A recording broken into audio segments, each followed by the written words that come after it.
Hello, welcome to the Daily News Ukraine channel. Today is December 18th and our daily review of news about Ukraine. 2 men were killed in an enemy mine blast in the village of Dovhenki, Kharkiv region. In the village of Dovhenki, Izium district, 2 local men, 50 and 52, went to look for lost livestock. However, they did not return that day. Relatives searched for them in the village and did not find them. After that, they contacted the law enforcement officers. The search continued using a drone. On December 18, the men were found dead. They fell into a mine trap laid by the occupiers, the Kharkiv Region Department of the National Police posted on Telegram. A pre-trial investigation was launched into the violation of the laws and customs of war, combined with premeditated murder, Part 2 of Art. 438 of the Criminal Code of Ukraine. As reported, a 32-year-old employee of the State Emergency Service was injured as an enemy mine exploded in the village of Kharkiv, Chuiv district, Kharkiv region. He was hospitalized in serious condition. OL. Over the past week, the occupiers allowed only 174 people to leave the captured territories of 4 regions for Zaporizhzhia. Russists started a new round of terror, holding residents who want to leave the occupation on forced New Year's vacations. Over the past week, the occupiers allowed only 174 people to leave the captured territories of 4 regions, Zaporizhzhia, Kherson, Donetsk, Luhansk, for Zaporizhzhia. And starting from December 15 and for 3 days already, not a single person has been released from the occupation, Melitopol Mayor Ivan Fedorov posted on Telegram. According to his information, filtration measures were intensified on alternative evacuation routes. Previously, it was possible to leave the occupation through Donetsk region or Crimea towards Georgia, Estonia, or Latvia. However, the cases when Russians turn Ukrainian cars back on the border between Russia and European countries are becoming more frequent.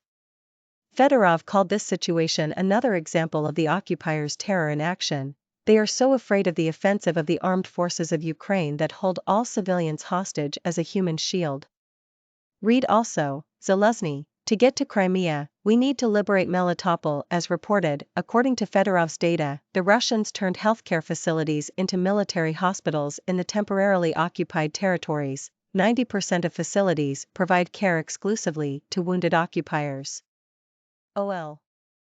There are about 500 Russian invaders in the territory of the Zaporizhzhia NPP. This is weakness. I repeat once again, the use of nuclear weapons in our time, no joke, is a serious matter. It speaks of inadequacy and weakness.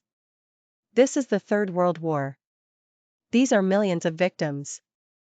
This is the transformation of one or another city, state, and world into ruins. This is complete inadequacy. They are sick people. They are inadequate people, they need to see a doctor, President of Ukraine Volodymyr Zelensky told French TV channels TF1 and LCI in an interview when asked whether Russia is ready to use nuclear weapons. Commenting on this situation at the Zaporizhzhia NPP, the president noted that now everything depends on how the terrorists who seized the plant will behave. There are 500 militants there. They have explosives, they are all armed, they give food and water to the staff according to schedule. The plant is not working. Could there be an explosion? It depends on the people inside. I think everything depends on these 500 militants, Zelensky said. As reported, Russian troops captured the ZNPP on March 4. The invaders place military equipment and ammunition on its site, constantly shelling both the surrounding area and the plant itself, destroying power lines and causing external power outages. OL. The army of the Russian Federation was shelling Orikhiv, Zaporizhzhia region, for 7 hours in a row. Today, Orikhiv was under fire for 7 hours continuously. Residential neighborhoods of the town were struck. Fortunately, there are no casualties, Alexander Starik, head of the Zaporizhzhia Regional Military Administration, said during the national telethon.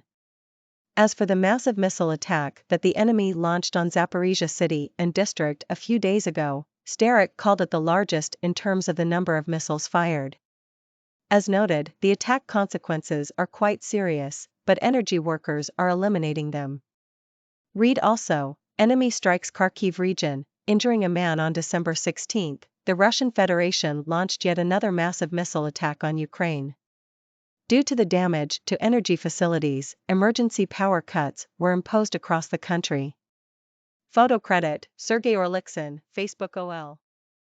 FIFA refused to show a video address by President of Ukraine Volodymyr Zelensky with a suggestion for peace formula, a set of efforts that can restore peace across the globe, ahead of the World Cup final on Sunday.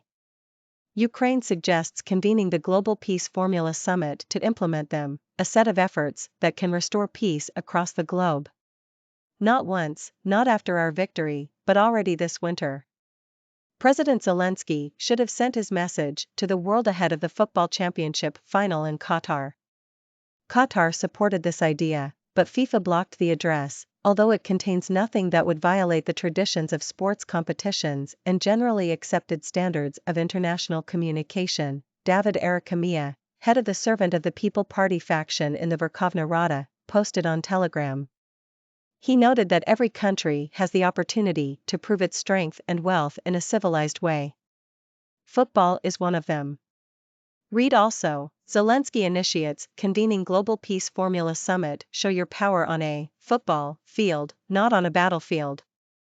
We hope FIFA understands its mission, as well as the mission of football and sports. There is still time to correct its mistake and let's show the address with a call for peace. Especially since it will be made anyway. Either in the main arena of the football championship or in the smartphones of millions of people around the world, Arikamia wrote. As reported, the World Cup final will be held in Qatar on Sunday, December 18. OL. On Sunday, the occupiers struck Kupiansk district again, a hospital was damaged, a paramedic was injured. The occupiers hit Kupiansk district once again. This afternoon, a 31-year-old paramedic received shrapnel injuries in the shelling of Kivsharivka village. Doctors provided him with necessary assistance. Oleg Senegyubov, head of the Kharkiv Regional Military Administration, posted on Telegram.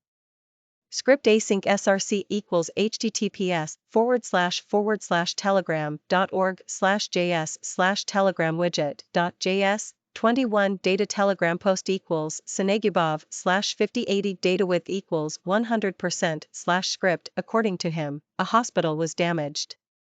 The facility has broken windows.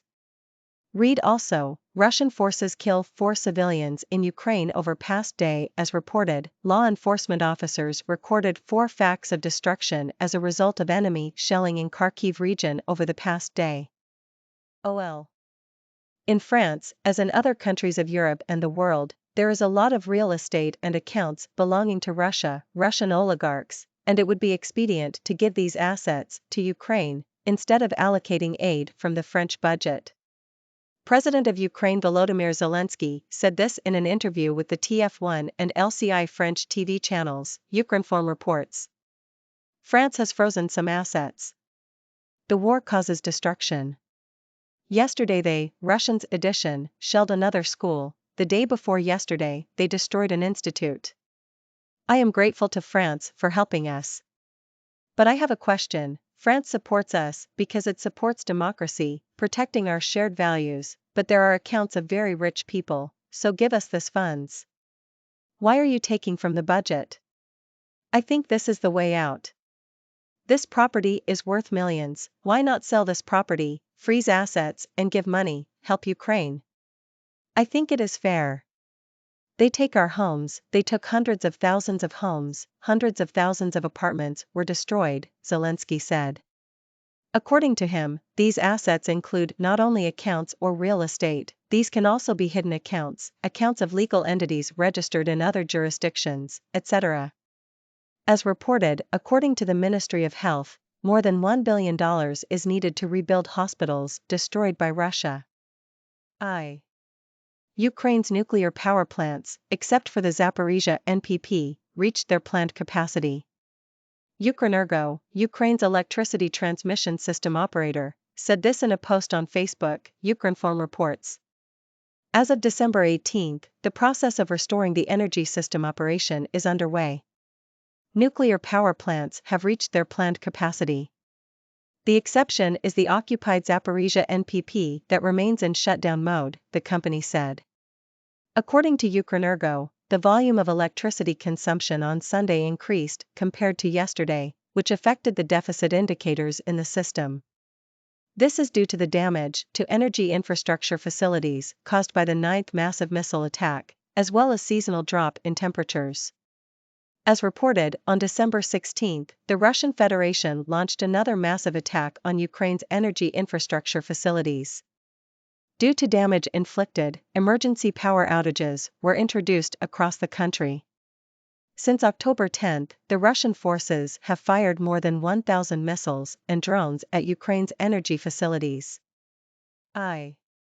Pope Francis considers the war unleashed by Russia against Ukraine to be global and says he does not see an end in the near future. The Pontiff said this in an interview with the Spanish newspaper ABC, Ukreninform reports. I do not see an end in the near term because this is a global war. Let's not forget this. There are many hands stirring up the war pot. It is global, he said. According to him, war is waged when an empire begins to weaken and when there are weapons to be used, tested, and sold. There is a great deal at stake, he said.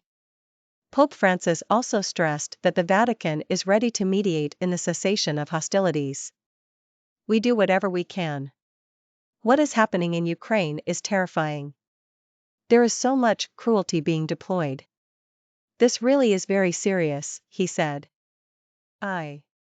President Volodymyr Zelensky initiates the convening of the Global Peace Formula Summit, proposed by Ukraine, this winter. He said this in his video message prepared to share ahead of the World Cup final. The relevant video was published on the Instagram account of Ukraine, Ukreninform reports. This World Cup proved time and again that different countries and nationalities can decide who is the strongest in fair play, but not in playing with fire. On the green playing field and not on the red battlefield. This is the dream of so many people. When players compete, making everybody enjoy peace, the president said in his address. He emphasized that Ukraine seeks peace above all else. We offered peace formula to the world. Absolutely fair. We offered it because there are no champions in war, there can be no draw. So, I announced the initiative to hold a Global Peace Formula Summit this winter. The summit to unite all nations of the world around the cause of global peace, he said. According to Zelensky, wars must fail, and peace is to become the champion. The World Cup, but not the World War. It is possible, the president said. He called on supporting Ukraine and efforts to restore peace, and join Global Peace Formula Summit. Let's witness the final together, and the end of war, Zelensky said. As reported, the Office of the President of Ukraine addressed FIFA with a request to share a message of peace ahead of the 2022 World Cup final match between Argentina and France, which will be held on December 18. FIFA declined the request. Photo, President's Office. Today we were talking about those news. 2 men killed in enemy mine blast in Kharkiv region. Invaders prevent Ukrainians from leaving temporarily occupied territories. President, about 500 Russian invaders at Zaporizhzhia NPP. Russian troops were shelling Orikhiv in Zaporizhzhia region for 7 hours. FIFA refuses to show Zelensky's address with proposal of Global Peace Formula Summit. Enemy strikes Kharkiv region, injuring a man. Zelensky calls on France to transfer Russian oligarchs' assets to Ukraine. Ukrainian NPPs reach planned capacity, Ukrenergo. Pope calls war in Ukraine global and does not see an end in near term. Zelensky initiates convening Global Peace Formula Summit.